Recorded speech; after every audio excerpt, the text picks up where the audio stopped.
I guess you must get this. How do you deal with clients when they suddenly come to you and go, hey, the phones have stopped ringing? Like, is there like a internal strategy that you guys have to like mitigate a customer who's in full-on meltdown mode?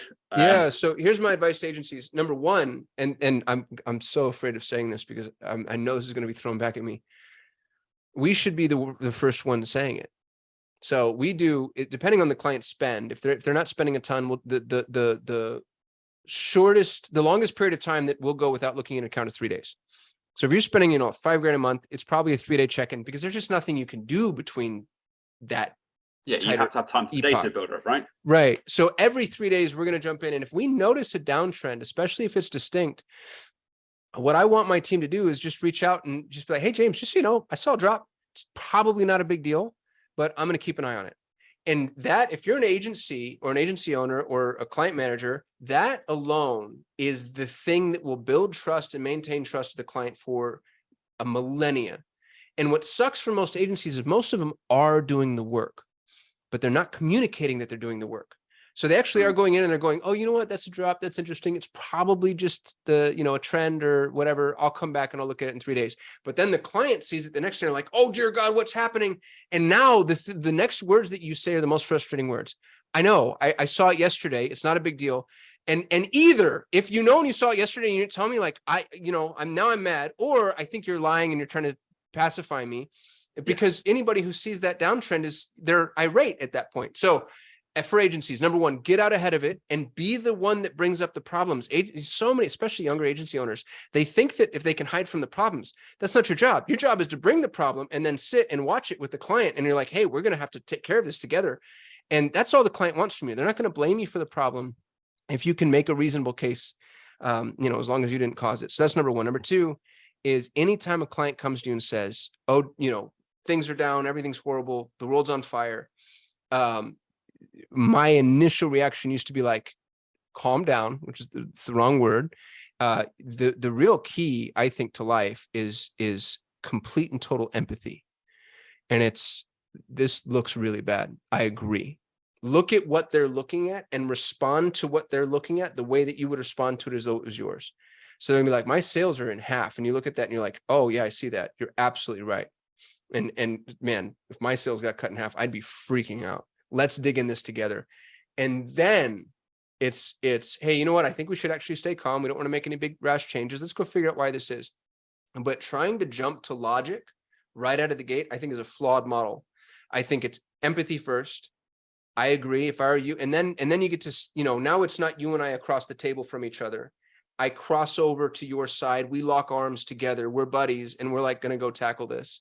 And I realize that feels a little touchy-feely, but I just think it's so, so important to stop and to put yourself in the other person's shoes and realize, man, this for me is a job. I'm managing one account. I've got 30 accounts on my slate and I've got another call in 29 minutes. For this person, this is their livelihood. Let me just stop for a minute and say, like, you know what? This would freak me out too. And I'm going to get to the bottom of it and then do that. That's the other thing, is actually do the damn job. That was such a departure, dude. I'm so sorry. I didn't mean to get on like a weird soapbox soliloquy. Forgive me. No, don't worry at all. I think I go off on tangents all the time, so I'm the worst person for that. I had an idea when you were talking about all the things that could go wrong to kill your conversions. One of them that's come up for us often is people starting to bid on your brand traffic or not just your brand name, but the names of your products, and you don't realize it.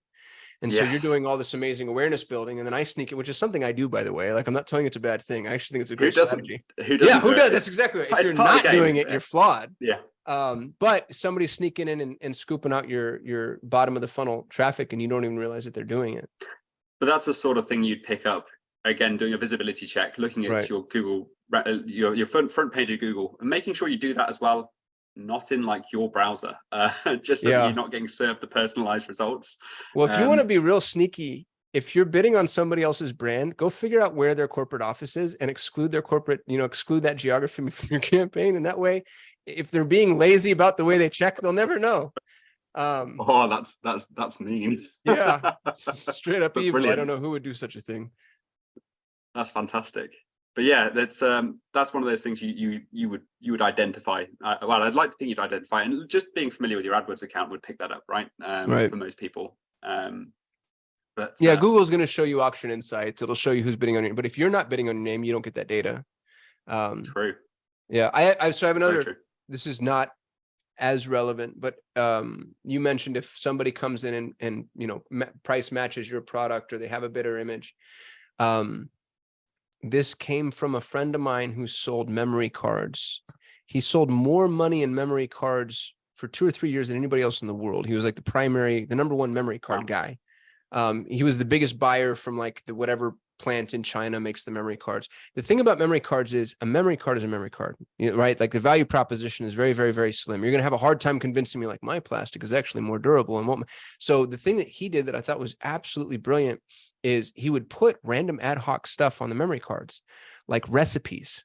And so now it's like, okay, I need a 32 gig memory card and I have 2 and they're the exact same price, but this one has, you know, like every Martha Stewart recipe ever made or whatever. And it's and so as weird a departure as that is, one thing that I think e-com store owners should do is supplement with digital products. If you're selling a barbecue grill and I'm comparing your grill to 15 other grills and they're all basically the same price, but you've got a 4-hour masterclass from the guy that just won, you know, barbecue off 2023, which would cost you nothing. Right? Like it would cost you to be like, you call up that guy who's a local celebrity, but it's not like he's $1 billion. And you're like, hey man, if I pay you $1,000, can you just record a video using whatever product this is? And, or I'll send you a free barbecue grill or whatever. And now when I'm comparing barbecue grills, it's like, oh dude, I get that. And I get the masterclass. And I think you could do that. I think you could do that for mechanical pencils. I think you could do that for cell phone. Like just give them a tutorial, how to, a masterclass or whatever. And now that bundle becomes a category of one. And you're no longer competing only on price. Yeah, it's enhancing your offering, really enhancing your offering in a way that would be difficult for a lot of people to match as well. Well, and dude, the cost of delivery is absolute zero, and it's a little bit of relationship building, and you just got to edify and credentialize the person that you're using because you know there's some brand building there too. So many influencers would do that for free just because now they're going to get the brand awareness. So yeah.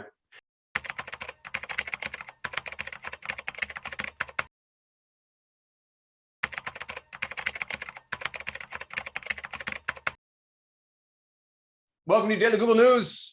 Today, I'm joined by 2 of my favorite people who, interestingly, followed a very similar career track in a lot of ways.